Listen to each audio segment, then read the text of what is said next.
Hello guys, Nigel here with you again, Nigel's Modelling Bench.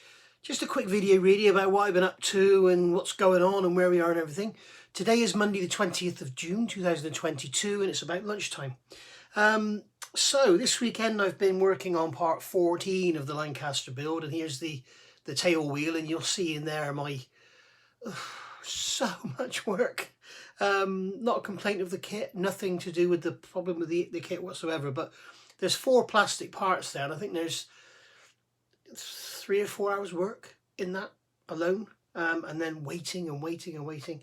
So yeah, lots and lots of work in the tail wheel. So if you've got that kit, perhaps start on the tail wheel, and then by the time you finish the rest of it, you'll be done.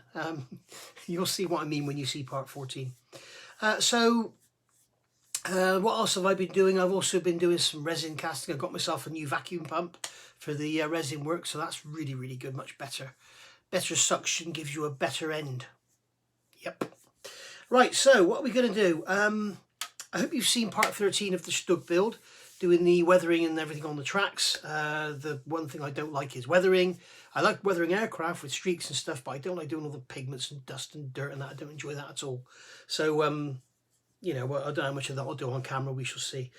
But anyway, something I do want to make a start on, in parallel to all of that, is the Airfix 148 scale Bristol Blenheim. And the reason for that is A, the lovely Wendy Hickson, who's been following me from day one and is a patron of mine, she sent me some money to go and get this book. When I reviewed the kit, I said I didn't know there was a book, and it turns out there is.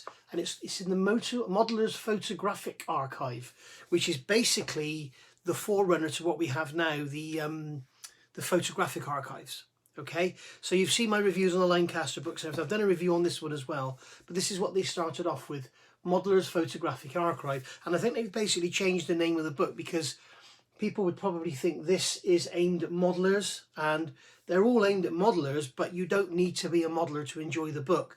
And when it's got the word modelers in there, I think people may think, you know, they don't want to read about how to modify the undercarriage to sort a 1943 version, or they don't want to read about how to mask your clear parts and stuff. They're interested in the aircraft. So I think they changed the name.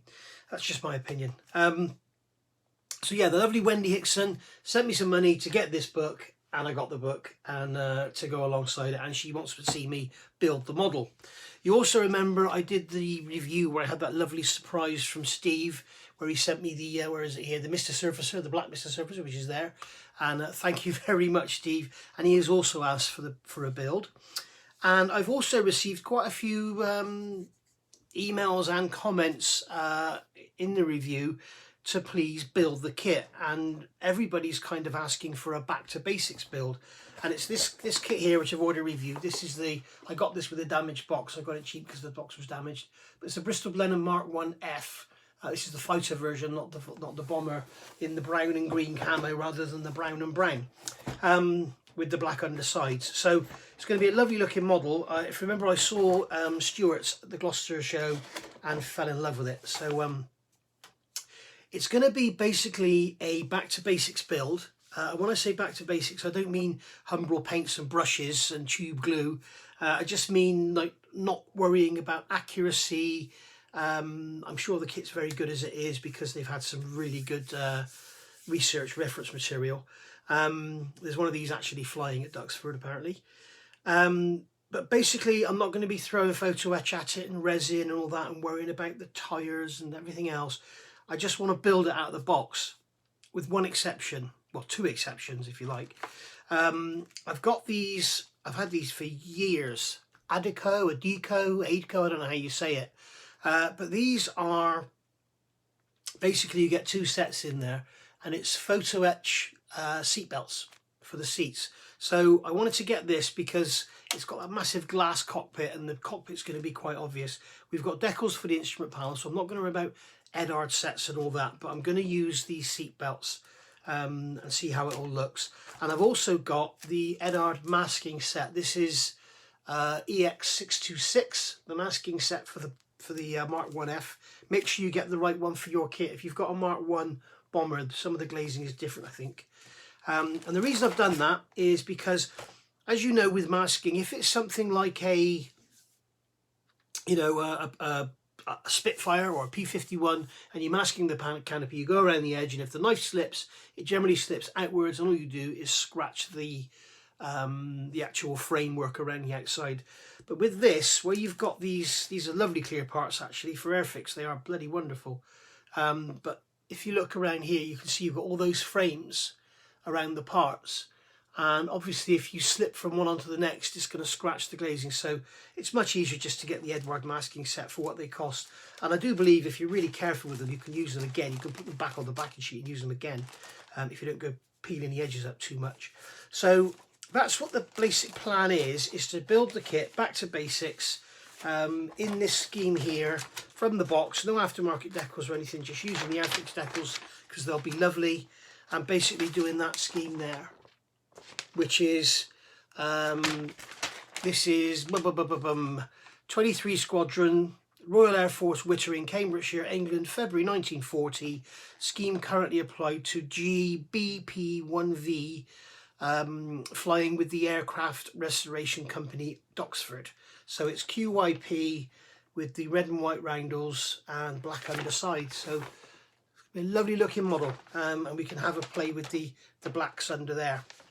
So that's going to be really nice. The other option you've got is to do the night version, but obviously the camouflage looks so much better.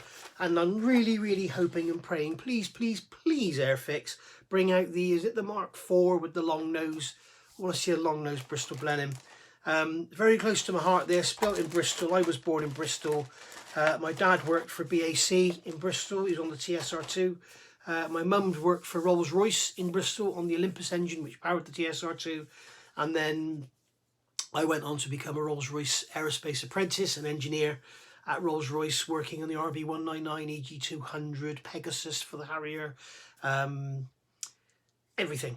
And yeah, many good days. I'd go back there for nothing. Happiest working days of my life. Fantastic place it was. And yeah, really good times.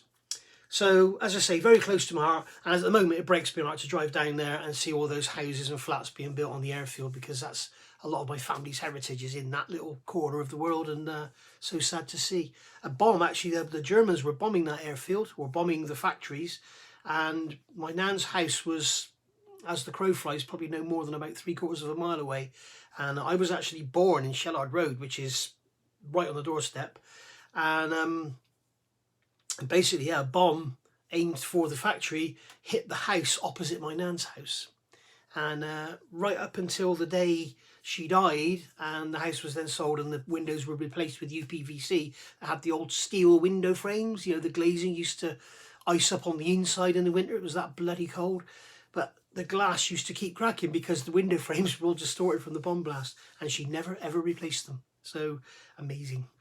So anyway, so that's it. Now the first thing I'm going to do with this kit is not on camera. I'm going to wash all the parts. Airfix do recommend washing the parts in soapy water.